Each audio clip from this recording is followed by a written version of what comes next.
చూడడానికి అయితే వచ్చాము. ఇక్కడ వర్షం పడుతుంది, బుడగా ఉన్నాము. ఇక్కడ మొత్తం మొక్కజొన్న కంకులు ఉన్నాయి. ఇక్కడ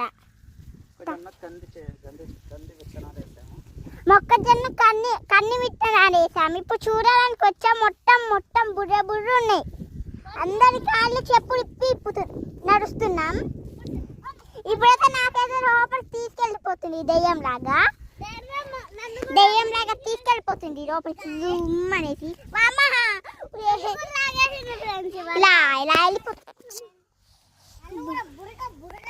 ఇప్పుడు రోహన్ గారు మాతో పాటు ఇది కర్ర పట్టుకొని నడుస్తున్నారు గాయస్. మా రోహన్ గారు మరి ఏంటో అంతేకత్తలాగి ఇలా పట్టుకొని ఇలా వెళ్ళిపోతున్నాడు. నేను మొత్తం తిప్పలు పడుతున్నాను దాంట్లోకి వచ్చి రావడానికి గాయస్. ఇదే కాలంతో చూడండి మా పొడం. ఇదే మా పొడం. అవును కదా, ఇదే మా పొడం. మొత్తం మాడిపోయా, ఒక్క చెట్టు కూడా. అక్కడ మా మమ్మీ వెళ్తుండే ఇక్కడ మా డాడీ ముందు వెళ్తుండే. ఇక్కడ ఈదవాడు అనుకుంటున్నారు బుడతగాడు. అది మన రోహన్ గారే బుడతగాడు లాగా వెళ్తున్నారు. వెనకాల వస్తున్నారు కదా చిన్న బాబులాగా, వాడే మా జోబాబు గారు. మా ఫ్రెండ్ అదే మా తమ్ముడు. మా ఫ్రెండ్ అంటున్నా, మా తమ్ముడు వాడే. ఇక్కడ పెద్ద పాము కూడా, ఇదిగో పెట్టు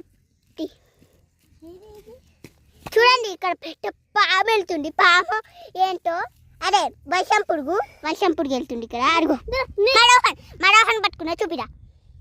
మరోహన్ గారు పట్టుకున్నారు చూడండి. అదే ఇంకెళ్దాం పదండి. ఇదే మా కంది చెడు చూడండి. చూసారు కదండి, ఇదే మా కంది చేను. కంది మొక్క చేను అనమాట. ఇది కంది చెట్టు. ఇలా మా తమ్ముడిని తీసుకురావాలి ఫ్రెండ్స్. ఇప్పుడు మంది తిప్పలు పడుకుంటూ వెళ్ళాలి. ఇప్పుడు రోహన్ గారు అయితే నా వెనకాల వెళ్ళిపోతున్నారు. ఇప్పుడైతే మా తమ్ముడిని కాపాడడానికి వెళ్ళాలి. ఇరికిపోయాడు, ఇంకా ఇరికిపోయి కండిపోయి ఉన్నాడు. అక్కడ చూడండి, వాడే మా తమ్ముడు. కరికిపోయాడు, కరికిపోయి ఉన్నాడు. ఇప్పుడు నేను వాడికి కాపాడడానికి వెళ్తున్నా. మా వాళ్ళు చూడండి, ఆ రోహన్ గారు చూడండి ముట్టి పెట్టుకొని పోతున్నాడు. అరే పదా, ఇదే మా మొక్కజొన్న కంకి. నేను ఎలా వస్తున్నాను నా వెనకాలేలా రా. ఇదిగో ఇలా గుట్టుడు ఉంటాయి ఇక అక్కడికి రా. Okay guys.